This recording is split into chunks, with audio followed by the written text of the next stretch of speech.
All right, so our case is Honig versus Doe. And basically this case involves the Individuals with Disabilities of Education Act.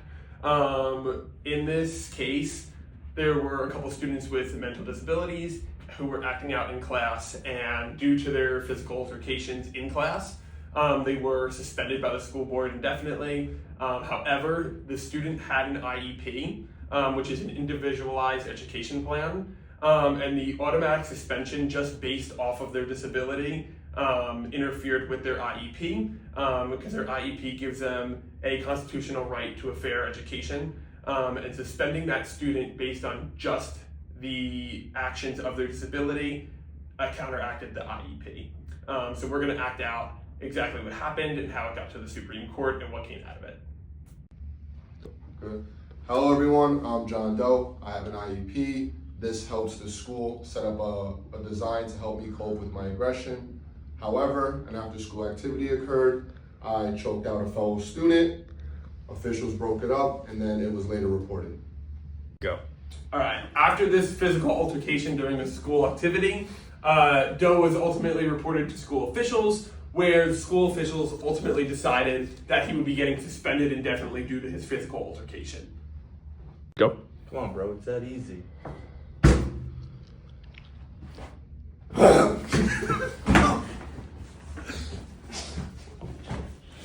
Go. All right, Doe, you had another physical altercation with a student where you choked them out to the ground. I know you have an IEP where we're supposed to be helping you manage your aggressive behaviors during class, but we cannot tolerate this. You're getting expelled.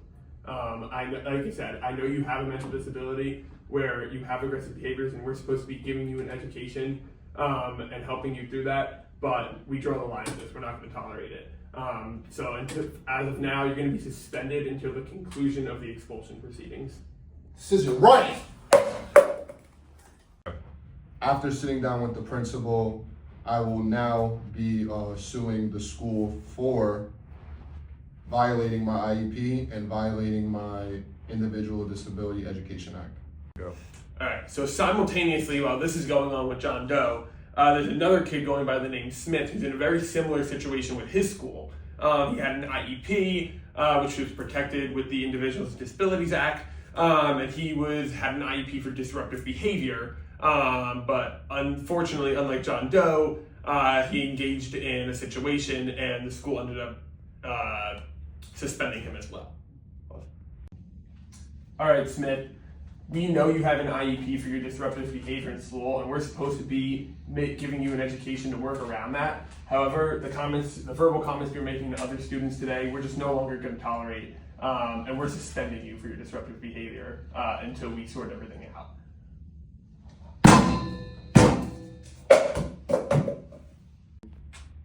As a result, I'm going to join John Doe's lawsuit.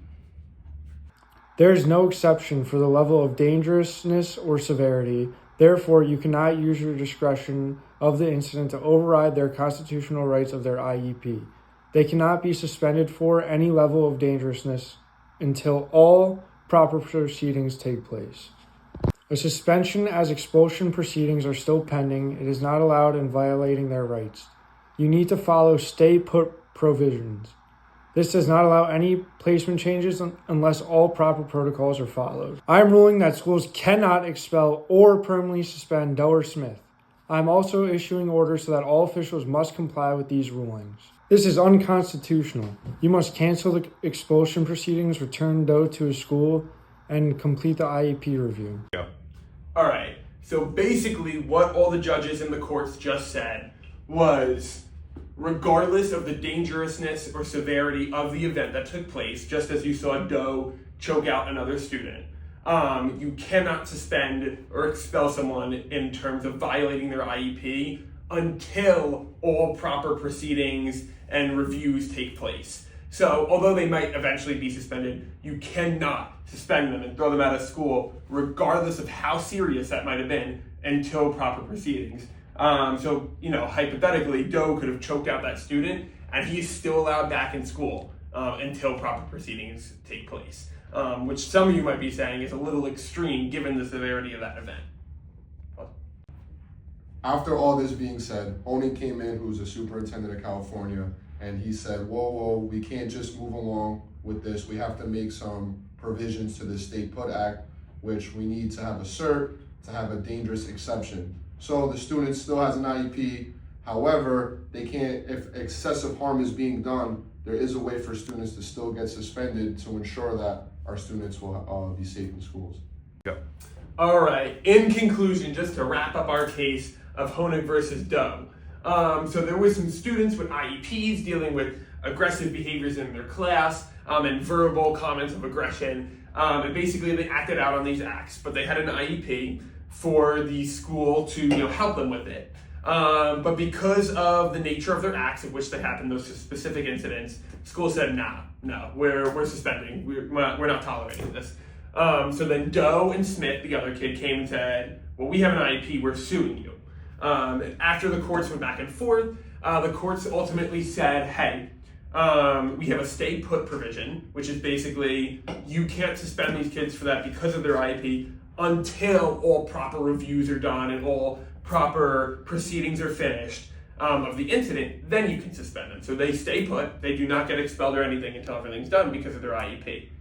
Now, as you saw at the beginning of the video, Doe choked out another kid, which is obviously extremely dangerous. So a superintendent in California, Honig, came in and said, okay, I agree with these rulings, but we got to put a little bit of control in here. He said, I want to apply for a cert for a dangerousness exception, which means, yes, you can't suspend a kid with an IEP automatically for whatever they do. They have to go through proper proceedings, but we have to have this dangerousness cert.